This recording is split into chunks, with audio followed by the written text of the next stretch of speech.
सीता माँ हमेशा हमेशा राम के कैसे रही।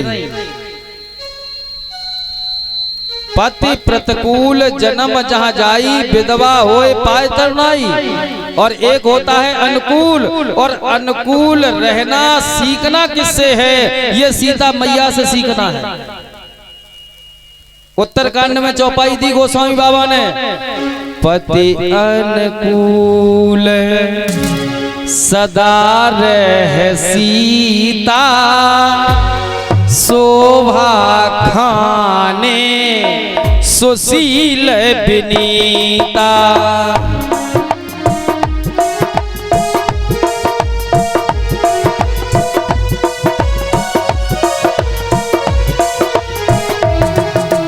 पति अनुकूल सदा रह सीता, शोभा खाने सुशील विनीता।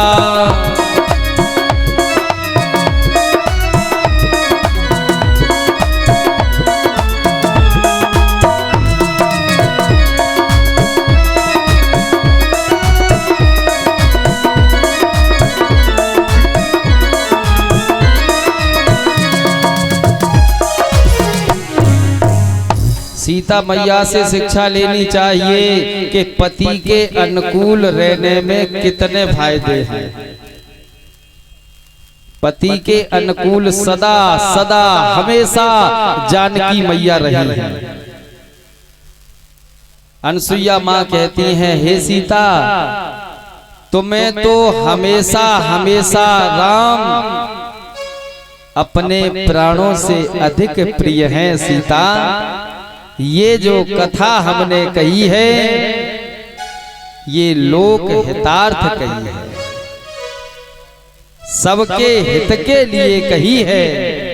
तुम्हें तो राम प्राणों से अधिक प्रिय है। सीता माँ को उपदेश दिए हैं। अनसुईया माँ ने अब यहां से मर्यादा पुरुषोत्तम राम आगे चलना चाहते हैं।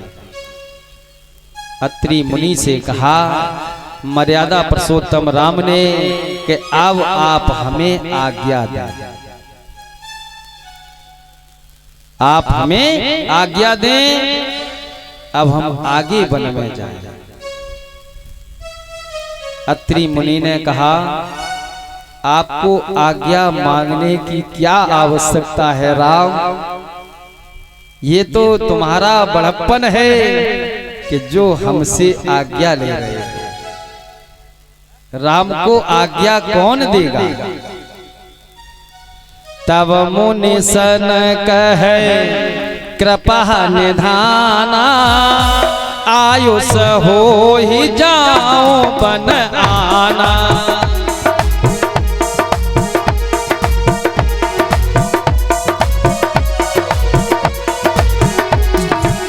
मुनि सन कह कृपा निधाना, आयुष होए जाओ बन आना।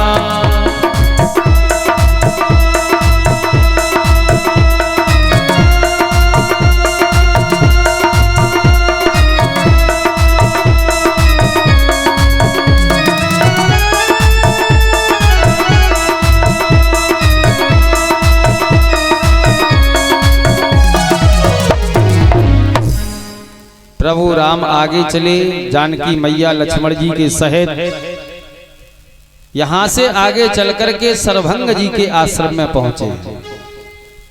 अत्रि मुनि के आश्रम से चले तो सरभंग जी के आश्रम में पहुंचे। सरभंग जी ने भगवान से पहले ही भक्ति का वरदान मांग लिया और सरभंग जी भगवान के धाम को चले गए। इससे आगे प्रभु चले, सुतीक्ष्ण महाराज के आश्रम में पहुंच रहे हैं। सुतीक्ष्ण जी ने सुना कि प्रभु राम आ रहे हैं। जैसे ही सुतीक्ष्ण जी सुन पाए कि दौड़ने लगे। यह ज्ञात नहीं है कि किधर से राम आ रहे हैं, लेकिन सुतीक्ष्ण महाराज दौड़ रहे हैं। इतने व्याकुल हैं कि हमें राम इन नेत्रों से कब दर्शन देंगे, दौड़ रहे हैं। जब राम नहीं दिखाई दिए तो सुतीक्ष्ण महाराज खड़े हो गए और उन्होंने अपने नेत्र बंद कर लिए। सुतीक्ष्ण जी ने नेत्र बंद कर लिए। प्रभु ने उनके हृदय में चतुर्भुज रूप दिखाया है और सुतीक्ष्ण जी को राम रूप देखना है।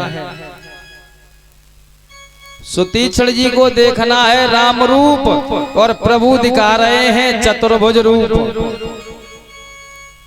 सुतीक्ष्ण महाराज व्याकुल हो गए जैसे ही चतुर्भुज रूप हृदय में आया। नेत्र खोले तो राम सम्मुख खड़े हैं, दंड की तरह तुरंत उनके चरणों में गिर जाते हैं सुतीक्ष्ण जी।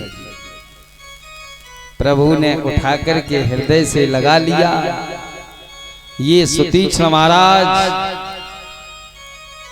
अगस्त मुनि के शिष्य हैं, कुंभज ऋषि के शिष्य हैं। कुंभज ऋषि की सेवा करते थे। एक बार कुंभज ऋषि ने इनको शालिग्राम की बटिया दी परीक्षित जी महाराज,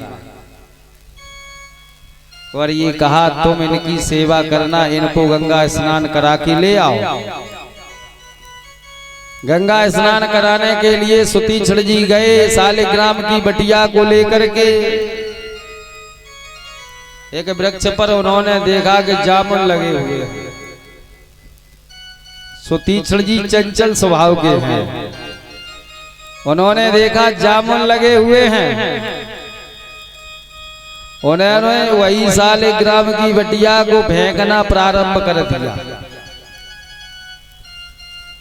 जामुन तो नीचे गिर गए, लेकिन वह शालिग्राम की बटिया गंगा जी में चली गई। सुतीक्ष्ण जी ने मन में विचार किया कि अब मैं गुरुदेव से जाकर के क्या कहूंगा।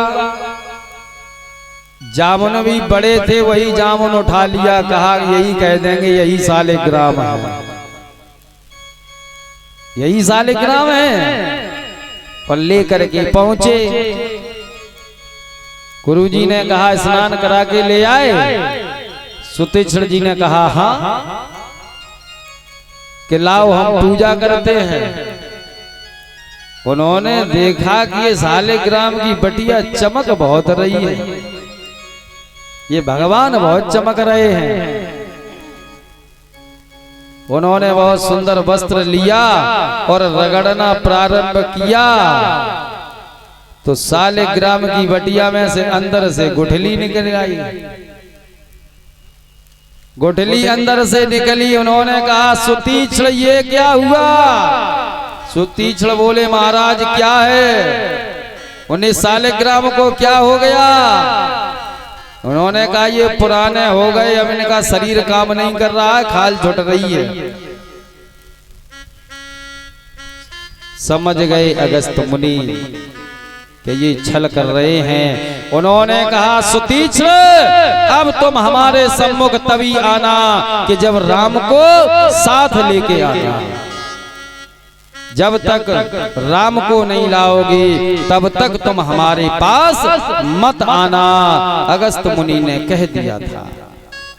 अब वही सुतीक्ष्ण महाराज मर्यादा पुरुषोत्तम राम जानकी मैया लक्ष्मण जी के सहित अगस्त मुनि के आश्रम की तरफ जा रहे हैं, क्योंकि राम को भी जाना है अगस्त मुनि के आश्रम में। राम लक्ष्मण जानकी मैया पीछे रह गए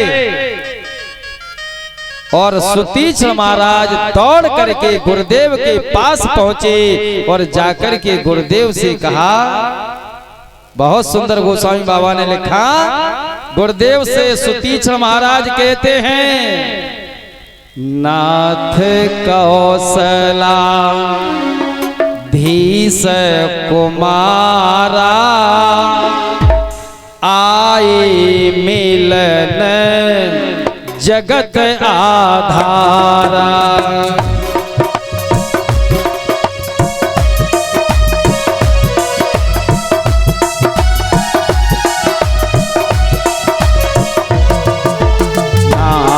कौशलाधीश कुमारा आए मिलन जगत आधारा।